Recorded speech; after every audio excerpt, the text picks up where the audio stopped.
Salam sejahtera, terima kasih karena bersama dengan saya di Nazilin Unity Channel. Tindakan Akmal Saleh yang dilihat sangat ekstrim kini menimbulkan pelbagai reaksi dan pelbagai kesan. Satu perkara yang harus diketahui oleh Akmal Saleh ialah bukan semua yang dia buat itu disokong rakyat. Bukan semua yang dia buat itu juga boleh menyatu padukan rakyat. Mungkin di satu sudut perbuatannya itu seakan-akan amat patriotik. Tapi di satu sudut ianya membuatkan perpecahan. Baru sebentar tadi saya membaca satu komen status di ruangan Facebook. Mereka kata sepatutnya pada bulan kemerdekaan ini orang akan berduyun-duyun mengibarkan jalur gemilang, mengibarkan bendera untuk menghayati bulan kemerdekaan. Tetapi tindakan ekstrim yang telah ditonjolkan oleh sebilangan pemimpin, terutamanya Akmal Saleh, dan kini pula diikuti oleh geng-geng Bharti Bersatu, dilihat telah menakutkan orang. Memang secara logiknya perbuatan itu menakutkan ramai orang. Kalau dulu orang berpusu-pusu, bersemangat, berlumba-lumba mengibarkan jalur gemilang. Tapi kini kata hantaran Facebook itu, ramai orang mula tidak lagi berani mengibarkan jalur gemilang. Mereka sangat takut dengan ancaman-ancaman pembuli yang seperti dilakukan. Membuli orang apabila kesilapan dilakukan. Memang kita tidak memang kita tidak nafikan bahwa tindakan mengibarkan jalur gemilang terbalik itu satu tindakan yang salah. Tapi ada waktunya itu bukan disengajakan. Kesilapan yang betul-betul tidak disengajakan.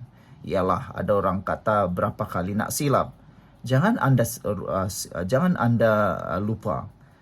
Selagi Anda manusia, selagi itu kesilapan boleh berlaku. Silap-silap hari bulan, Anda yang sedang marah, termasuk Akmal Saleh, sudah terkena ludah sendiri.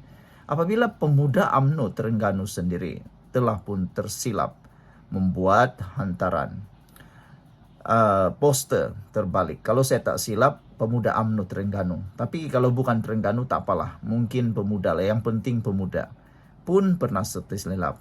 Jadi sekarang ini sudah ramai orang yang tidak berani untuk mengibarkan jalur gemilang. Mereka takut kalau nanti ada intimidasi daripada terutamanya ahli politik yang suka menunggang isu ini. Mereka takut nanti akan apa yang terjadi. Saudara, sebelum kita teruskan ulasan kali ini, jangan lupa tinggalkan komen Anda dengan tanda pagar kami sayang Malaysia. Tapi sebelum itu izinkan saya untuk kongsikan dulu kepada Anda semua. Ini terapi imun Transofector for Life. Terapi imun yang meningkatkan daya imun badan kita sehingga 400%.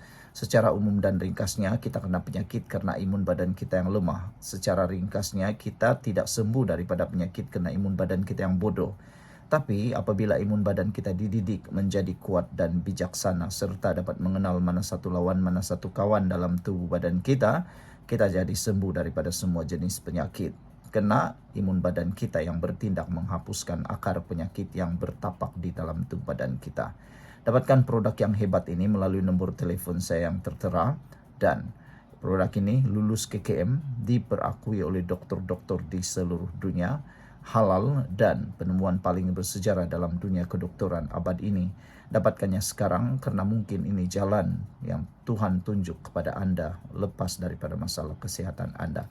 Saudara-saudara sekalian, apa yang lebih mengecewakan ialah tindakan Akmal Saleh bersama dengan geng-gengnya datang ke kepala batas untuk telah pun membuat demonstrasi. Demonstrasi bukan satu kesalahan.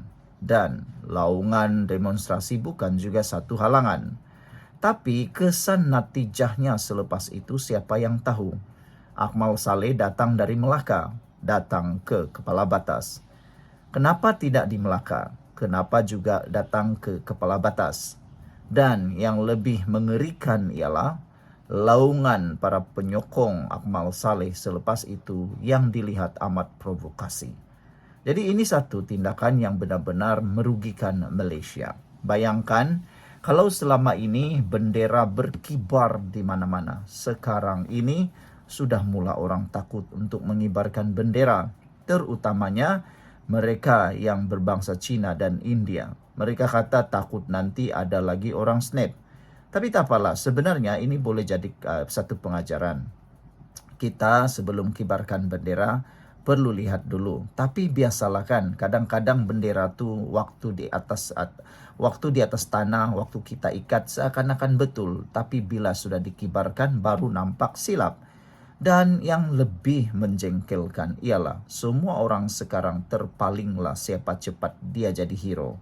Orang baru mengibar lebih kurang dalam 5, 6, 7, 8, 9 saat, 10 saat, baru nak turunkan orang dah snap gambar lalu viral. Mereka tak tahu pun yang bendera itu telah diperbaiki semula, diperbetulkan semula. Jadi sekarang apa yang sedang berlaku amatlah mengecewakan kita semua. Orang sudah mula takut untuk mengibarkan jalur gemilang. Orang sudah tidak lagi segairah dahulu untuk mengibarkan jalur gemilang. Ini salah satu kesan buruk apabila kesilapan yang boleh diperbetulkan disambut dengan kemarahan dan kebencian. Dan yang lebih kita tidak suka ialah tindakan segelintir pemimpin, khususnya seperti Akmal Saleh, yang dilihat sebenarnya berjuang dua dalam satu. Pertama, berjuang untuk memperjuangkan patriotisme. Tapi yang kedua dapat dilihat dari dulu sampai sekarang Akmal Saleh seakan-akan meniup satu tiupan semboyan yang amat tidak sehat dalam kalangan masyarakat berbilang kaum di Malaysia. Kita harapkan selepas ini Akmal Saleh lebih berhati-hatilah kan. Walaupun ya Akmal Saleh yakin sangat kononnya UMNO boleh menang tanpa DAP. Dia mungkin lupa bahawa UMNO sekarang sedang merangkak. Kalau betul-betullah UMNO ni yakin menang, kenapa di Sabah mereka tidak bergerak solo dalam PRN Sabah? Mereka masih tahu mereka perlukan rakan sahabat. Dan paling senang sekali kalau betullah Akmal Saleh mahu sangat bermusuhan dengan DAP, paksalah Zahid Hamidi keluar daripada kerajaan ini. Macam mana jadinya agak-agaknya? Tak tahulah. Saya pun tak tahu, anda pun tak tahu. Kita hanya tahu selepas semuanya terjadi. Ada orang konon mencadangkan kalau UMNO keluar daripada Pakatan Harapan Kerajaan Perpaduan Madani, Kerajaan Anwar akan tumbang. Belum tentu, saudara-saudara sekalian. Politik penuh dengan kelicikan. Sekian dulu untuk kali ini. Jangan lupa tinggalkan komen anda. Bye-bye.